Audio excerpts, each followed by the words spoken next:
할렐루야! 한 주간 평안하셨죠? 우리 함께 마음을 모아 7월 24일 수요일 저녁 예배를 성부, 성자, 성령의 이름으로 드립니다. 사도신경으로 신앙 고백합니다. 나는 전능하신 아버지 하나님 천지의 창조주를 믿습니다. 나는 그의 유일하신 아들 우리 주 예수 그리스도를 믿습니다. 그는 성령으로 잉태되어 동정녀 마리아에게서 나시고 본디오 빌라도에게 고난을 받아 십자가에 못 박혀 죽으시고 장사된 지 사흘 만에 죽은 자 가운데서 다시 살아나셨으며 하늘에 오르시어 전능하신 아버지 하나님 우편에 앉아 계시다가 거기로부터 살아있는 자와 죽은 자를 심판하러 오십니다. 나는 성령을 믿으며 거룩한 공교회와 성도의 교제와 죄를 용서받는 것과 몸의 부활과 영생을 믿습니다. 아멘. 우리 함께 찬송가 219장 하시겠습니다. 219장. 예전 찬송가는 279장이고요. 219장 주 하나님의 사랑은 우리 함께 찬양합니다.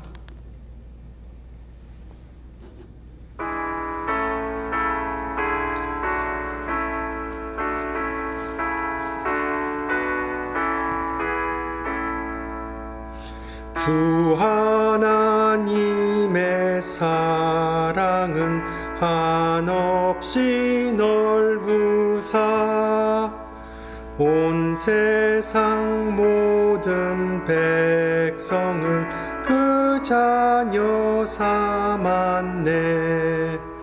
각 나라 말과 역사가 다 다르더라도 온 세상 사람 믿으니 한 형제 자매라. 그 은혜로서 고르게 복 내려 주시고 다 같은 주의 계시를 늘 보여주시네. 하나버지신 하나님 다 같이 모시고 만 백성 서로 지체니 한 형제 자매라. 싸워서 받은 상처를 곧낫게 하시고 그 교만함과 간사함 다 소멸하시네. 각 나라 서로 도우며 참 사랑으로서 주 하나님을 섬기니 한 형제 자매라. 그 평화로운 검은고 한 곡조 울리니 저 어지러운 소리들 곧 그쳐버리네. 큰 영광 보는 그날을 늘 기다리나니 그 나라 올라가서도 한 형제 자매라. 아멘. 하나님께서 오늘 저녁 우리에게 주신 말씀 에베소서 2장 11절에서 22절입니다. 에베소서 2장 11절에서 22절. 제가 가진 성경으로 신약 311페이지입니다. 311페이지. 에베소서 2장 11절에서 22절 말씀을 받들어 봉독합니다. 그러므로 생각하라. 너희는 그때 육체로는 이방인이요 손으로 육체에 행한 할례를 받은 무리라. 칭하는 자들로부터 할례를 받지 않은 무리라 칭함을 받는 자들이라.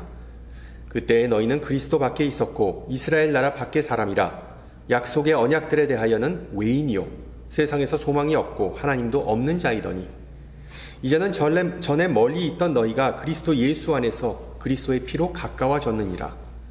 그는 우리의 화평이신지라 둘로 하나를 만드사 원수된 것 곧 중간에 막힌 담을 자기 육체로 하시고 법조문으로 된 계명의 율법을 폐하셨으니 이는 이 둘로 자기 안에서 한 새 사람을 지어 화평하게 하시고 또 십자가로 이 둘을 한 몸으로 하나님과 화목하게 하려 하심이라. 원수된 것을 십자가로 소멸하시고 또 오셔서 먼 데 있는 너희에게 평안을 전하시고 가까운 데 있는 자들에게 평안을 전하셨으니 이는 그로 말미암아 우리 둘이 한 성령 안에서 아버지께 나아감을 얻게 하려 하심이라.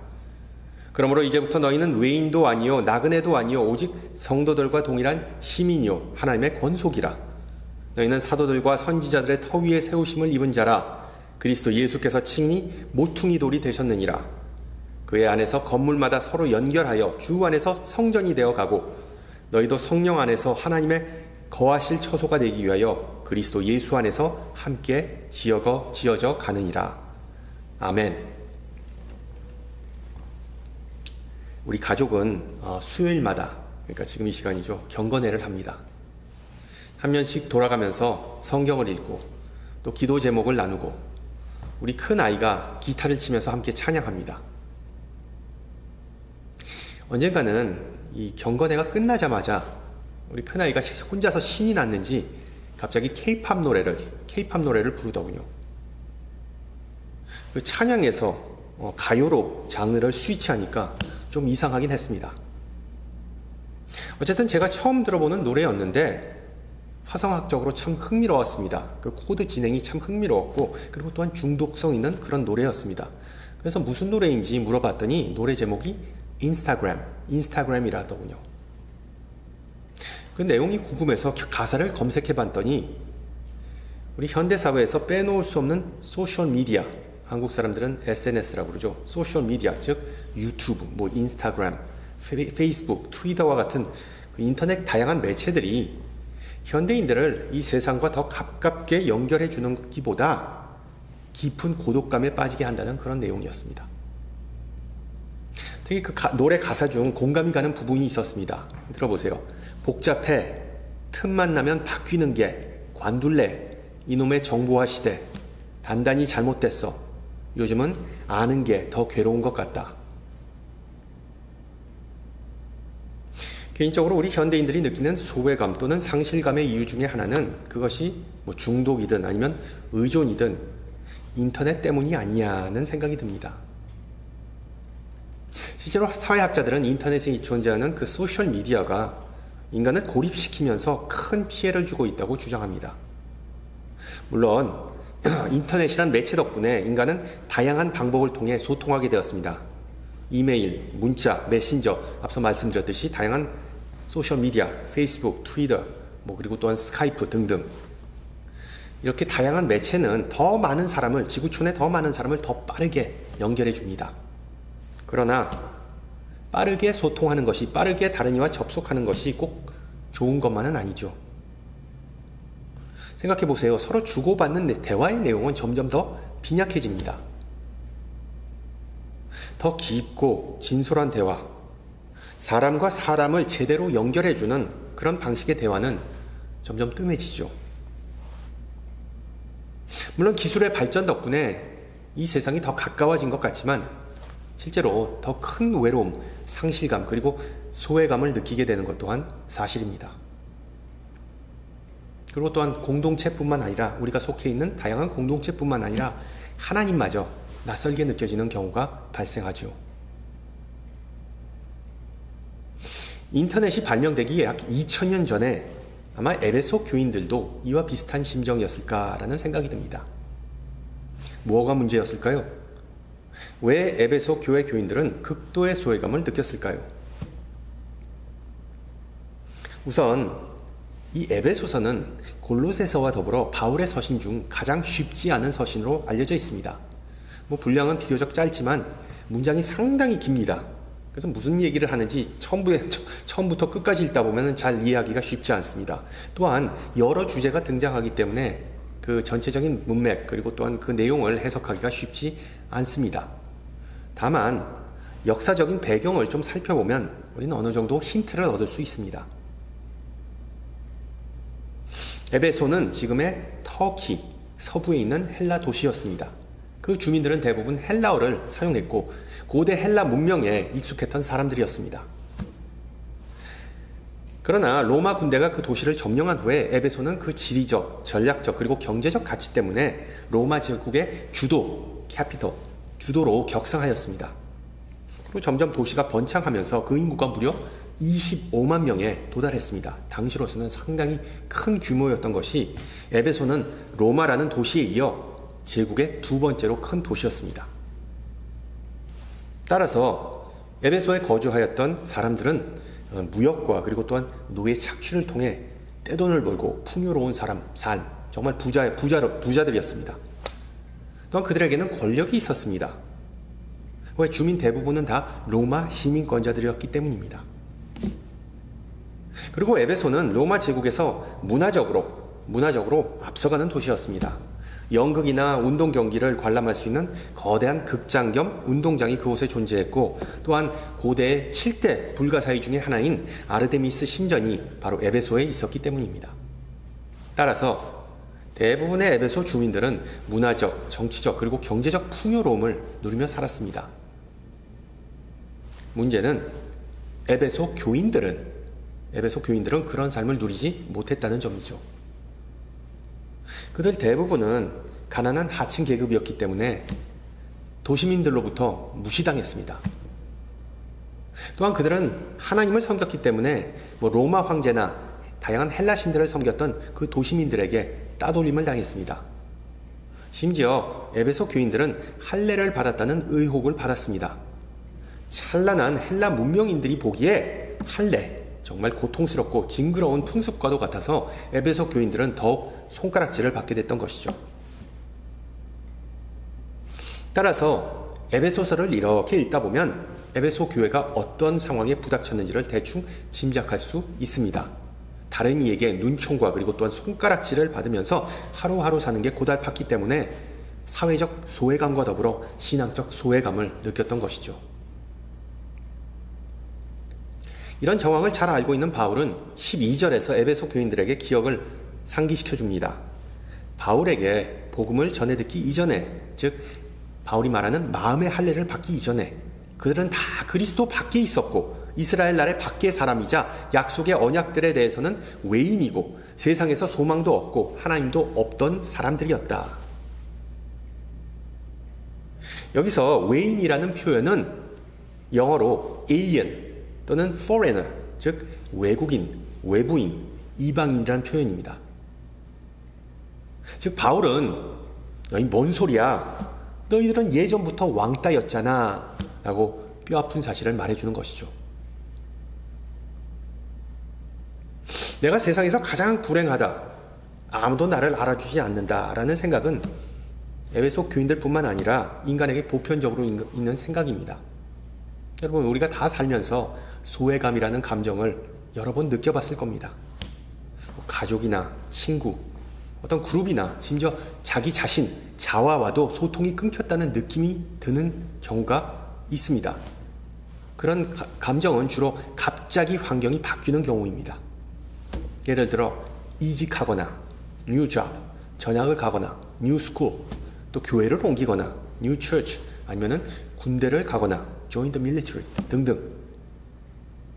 이럴 때 우리는 갑자기 모든 것이 다 낯설게 느껴지고 관계의 근절을 경험하게 되죠. 다행히 그런 부정적인 감정은 오래 지속되지는 않습니다. 왜? 사람은 적응의 동물이기 때문에 새롭고 낯선 환경에서도 시간이 흐르면 그냥 다른 이들과 관계를 성립하게 되죠. 따라서 사도 바울이 보기에 에베소 교인들이 느꼈던 소외감은 외적인 요인, 즉 에베소 주류로부터의 압력이라기보다는, 사회적 압력이라기보다는 내부적인 요인, 즉 교회 내에 존재했던 분열, 파벌 때문이었습니다. 특히 오늘 본문 14절에 나오는 원수된 것, 곧 중간에 막힌 담, 영어로는 the dividing wall of hostility 라는 표현을 주목하시기 바랍니다. 원수된 것, 곧 중간에 막힌 담, 상당히 좀 복잡하죠. 생뚱맞게 왜 바울은 담벼락 얘기를 하고 있을까요? 바울은 여기서 어떤 은유적인 표현을 사용하는 것이 아니라 실질적인 사물을, 기존에 존재하는 어떤 물건을 언급하는 것입니다. 여러분 알다시피 성서시대의 성전은 인간이 하나님에게 나아갈 수 있는 대표적인 통로였습니다. 그런데 성전은 우리가 생각하는 만큼 어떤 즐겁거나 그리고 기쁨이 넘치거나 안전한 공간이 절대로 아니었습니다. 성전에 갔다가 죽을 수도 있었습니다. 그런 면에서 성전과 구약시대의 성전과 그리고 또 지금의 교회를 비교하는 것은 다소 무리가 있죠. 예. 주 1세기 예루살렘 성전에는 우리가 성전의 구조를 좀 알아야 되는데 3개의 앞마당이 있었습니다. 그리고 그 앞마당들은 각각 담벼락으로 에워싸여져 있었고 그 담 한가운데는 문이 있었습니다. 그래서 그 마당들을 마당 1, 2, 3을 차례로 다 지나야만, 문을 통해서 다 지나야만 이스라엘의 거룩하신 하나님께서 지상에 거하시는 The Holy of Holies, 지성소에 도달할 수 있었죠. 바로 그 언약궤가 보관된 곳이었죠. 성전에 먼저 가서 가장 만나게 되는 마당은 뭐냐면은 첫 번째 마당은 소위 말하는 이방인의 뜰이었습니다. 오직 이방인들, 즉 비유대인만이 그곳에서 예배하거나 기도할 수 있었습니다. 율법에 따라 정결한 유대인 여성, 즉 생리하지 않는 여인은 그 이방인의 뜰을 지나서 그 다음 마당인 여인들의 뜰까지 들어갈 수 있었습니다. 또한 그 다음 마당은, 세 번째 마당은 이스라엘의 뜰, 즉 정결하다고 판명된 유대인 남성만 들어갈 수 있는 곳이었습니다. 따라서 바울이 오늘 본문에서 언급한 원수된 것, 곧 중간에 막힌 담은 바로 첫 번째 뜰, 이방인의 뜰과 그리고 두 번째 뜰, 여인들의 뜰을 가로막는 한 5피트 높이의 담장이었습니다. 별로 그렇게 높진 않았죠. 5피트. 예. 그 담장에는 특히 재미있는 것이 이방인을 향한 섬뜩한 문구가 새겨져 있었습니다. 무슨 내용이면 이 경계선을 넘어가는 이가, 그러니까 즉 이방인으로서 그 여인들의 뜰로 넘어가는 이는 죽음을 맞이하면 오직 그 자신에게 책임이 있다. 그러니까 한마디로 절대로 넘어가지 말라는 뜻. Do not trespass. 보다시피 적이나 원수에게만 적용될 만한 문구입니다. 실제로 유대인과 이방인 사이에는 우리가 상상도 못하는 엄청난 적대감, hostility가 존재했습니다. 이방인을 향한 유대인의 멸시와 차별은 정말 엄청났습니다. 예를 들어 이방인 여인이 갑자기 산통이 와서 위급한 상황에 부닥쳤습니다. 그런데 유대인 남성은 그 여성에게 아무런 도움을 줄 수 없었습니다. 그 선한 사마리아인에 나오는 비유를 생각하시면 되겠죠. 또한 유대인들은 이방인의 집에 발을 들여놓는 순간 부정해진다고 믿었습니다. 사도행전에서 베드로가 백부장 고넬료 집에 들어가는 걸 꺼려했던 것, 싫어했던 것이 바로 그런 맥락이었었죠. 심지어 유대인 남성이 이방인 여성과 결혼하면 그 사람은 아예 죽은 사람으로, 그러니까 버린 자식으로 취급했습니다. 그래서 이방인과 결혼한 유대인이 죽으면 그들만을 위한 특별한 장례 예식이 존재했습니다. 따라서 어떤 주석가는 유대인과 그리고 이방인의 관계를 이렇게 정리했습니다. 그 어떤 철의 장막이나 인종적 차별이나 오늘날에 존재하는 그 어떤 국경도 고대의 유대인들과 이방인들을 갈라놓는 그 갈등의 골과는 비교조차 안 됐다. 저와 여러분은 다 예수 믿고 신앙생활하는 게 지금 너무나 당연하게 느껴지지만 여러분 우리가 반드시 기억해야 할 부분은 과거에는 이게 어림 반푼어치도 없었던 사실입니다. 신약의 가장 기적적인 사건은 바로 이방인 선교, 즉 비유대인이 기독교라는 가족에 합류한 사건이죠. 그러나 초대교회 시대에서 인종 간의 통합은 쉽게 이루어지지 않았습니다. 에베소 교회도 마찬가지였고요. 교회 내에는 태생부터 이방인이었던 그룹과 그리고 태생부터 유대인이었던 그룹이 공존했습니다. 전자는 11절에 나오듯 할례를 받지 않은 무리, 그리고 후자는 할례를 받은 무리로 불렸습니다. 결과적으로 그리스도의 몸된 교회 내에서 교인들 간의 엄청난 소외감, 차별, 심지어 적대심이 지속되었던 것이죠.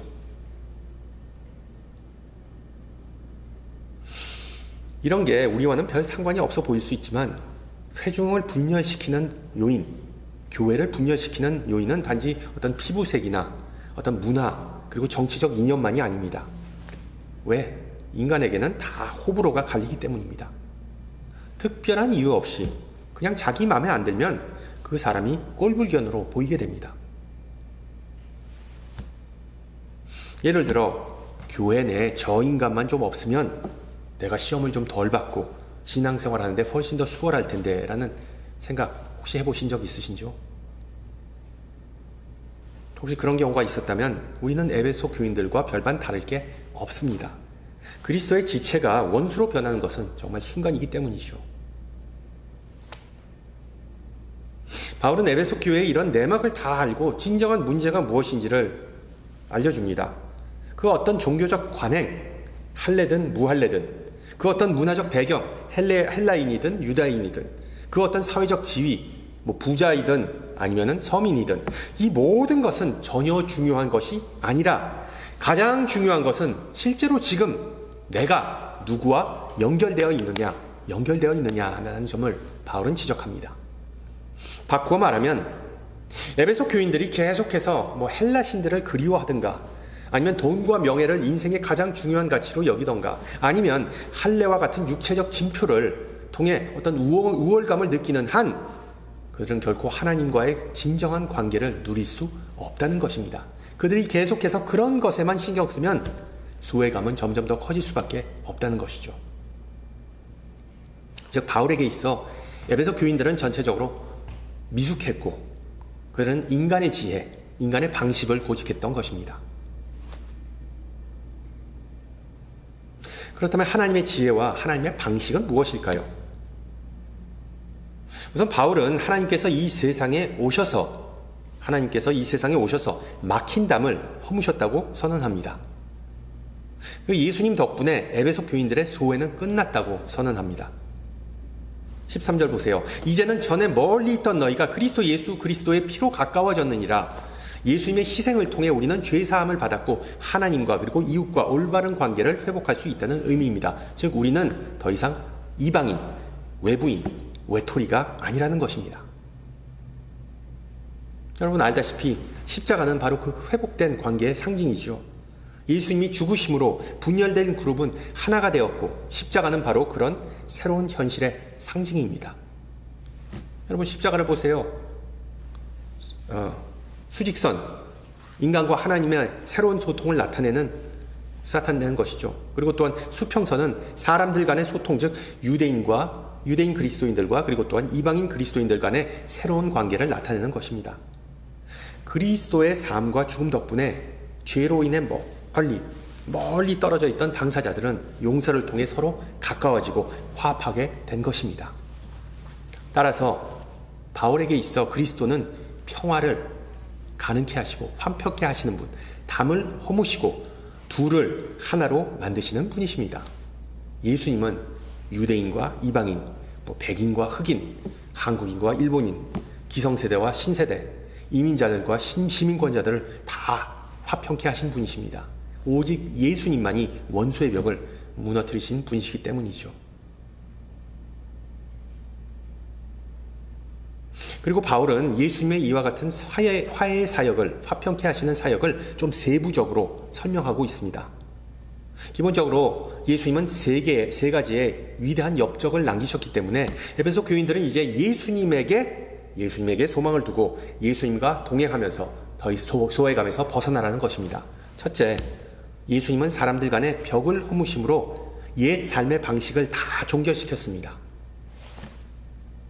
15절 그리고 16절을 보세요. 법조문으로 된 계명의 율법을 폐하셨으니 십자가로 이 둘을 한 몸으로 하나님과 화목하게 하려 하심이라. 원수된 것을 십자가로 소멸하셨다. 쉽게 말하면 사람이 생각하고 말하고 살아가는 방식이 다 다르지만 이제 예수님께서 자기 몸을 희생함으로써 우리는 한 가족, 한 몸이 되어서 십자가 앞에서 함께 예배할 수 있다는 의미죠.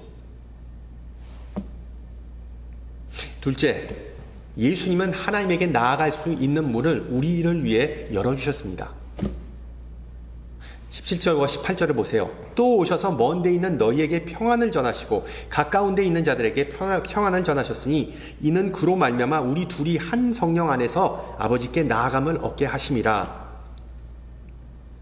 대부분의 에베소 주민들, 예수를 믿지 않는 에베소 주민들은 비록 그들이 로만 시민권자들이었지만 황제나 총독과 같은 고위직을 대면하기가 하늘의 별 따기만큼 어려웠습니다. 그러나 에베소 교인들은 이제 그 어떤 황제나 왕이나 총독보다 더 높고 위대하신 하나님을 대면할 수 있게 되었다는 뜻이죠. 우리도 하나님의 아들 예수님을 믿고 의지하면 사랑과 용서를 받고 하나님의 평화를 누릴 수 있다는 의미입니다. 마지막으로, 그리고 이게 가장 중요한데, 예수님은 우리를 그 어떤 인간이 만든 건축물보다 더 영광스러운 건축물의 일부로 삼으셨습니다. 19절은 우리 신앙인들이 이제 외인도 아니요 나그네도 아니요 오직 성도들과 동일한 시민이요 하나님의 권속이라, 사도들과 선지자들의 터 위에 세우심을 입은 자라, 그리스도 예수께서 친히 모퉁이 돌이 되셨으니 그의 안에서 건물마다 서로 연결하여 주 안에서 성전이 되어간다 라고 기록합니다.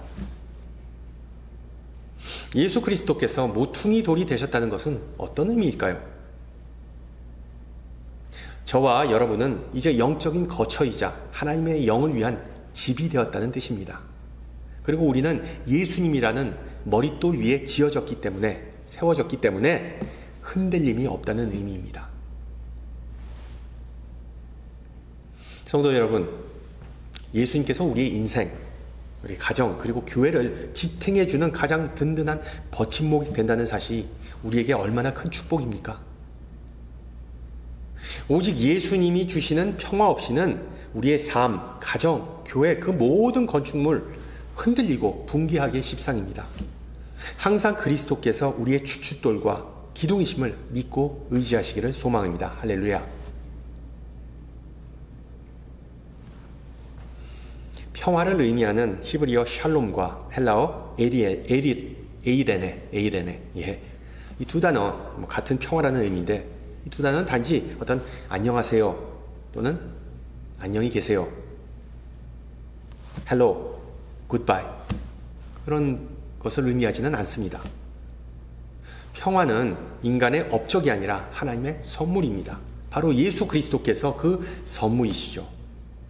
예수님은 평화를 주시고 하나님과 이웃과 우리를 연결해 주시고 담을 허무시고 하나님께서 머물 수 있는 명원한 채소를 제공해 주십니다. 그러므로 우리가 살아가는 동안 예수님은 계속해서 이 은혜를 베푸시기 때문에 우리도 꾸준히 하나님과 이웃을 사랑할 수 있는 것이죠.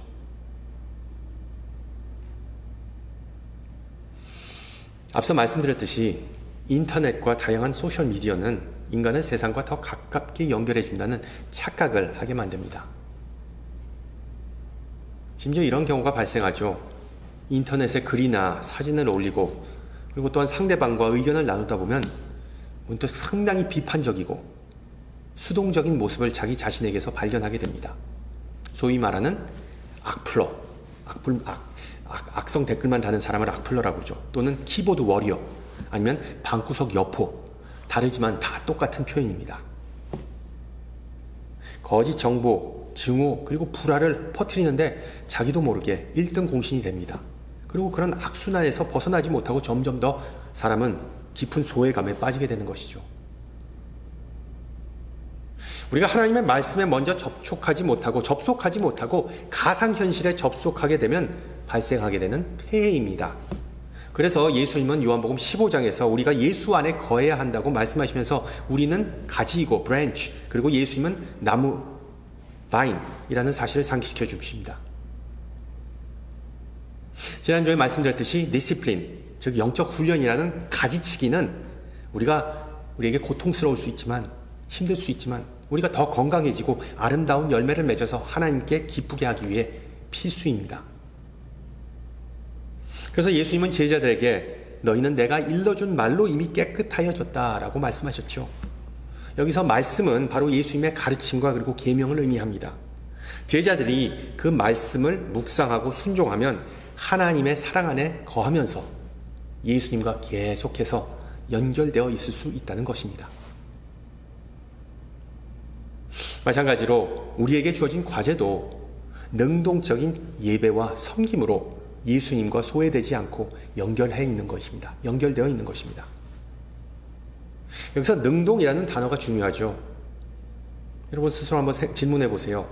나는 과연 지금 이 세상 속에서 예수님의 손과 발의 역할을 하고 있는가? 사도 바울은 예수님을 능동적으로 그리고 자발적으로 따르고 섬기는 그것이야말로 소외감을 물리칠 수 있는 가장 좋은 방법임을 깨달았습니다. 왜 그렇잖아요. 그냥 인생이 힘들다고 가만히 손 놓고 있으면 더욱더 그 악순환에 빠지게 됩니다. 그러나 좀 해보자. 그리고 또한 예수님께서 나와 함께 도와주신다. 그 확신을 갖고 나갈 때 더 힘이 나게 그리고 또 탄력을 받게 되는 것이죠. 바울은 그 사실을 깨닫고 그리고 또한 로마서에서 이렇게 고백합니다. 그 어떤 것이라도 우리를 우리 주 그리스도 예수 안에 있는 하나님의 사랑에서 끊을 수 없으리라. 할렐루야. 성도 여러분, 사랑 안에는 두려움이 없습니다. 사랑 안에는 두려움이 없습니다. 내가 예수님을 향해 한 걸음 더 나아가고 예수님을 위해 한 손을 좀 더 보태고자 할 때 상처받거나 번아웃 되지 않을까 걱정하지 마세요. 주님을 위해 겪는 고난과 역경 속에서 우리에게 힘과 인내와 그리고 은혜를 베푸신다고 예수님은 약속하셨기 때문입니다. 무엇보다 기억하세요.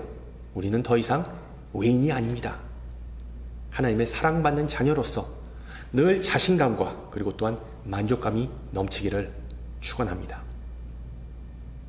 함께 기도합니다. 사랑이 많으신 주님, 오늘 사도 바울의 서신을 통해 성경의 진리를 가르쳐 주심을 감사합니다.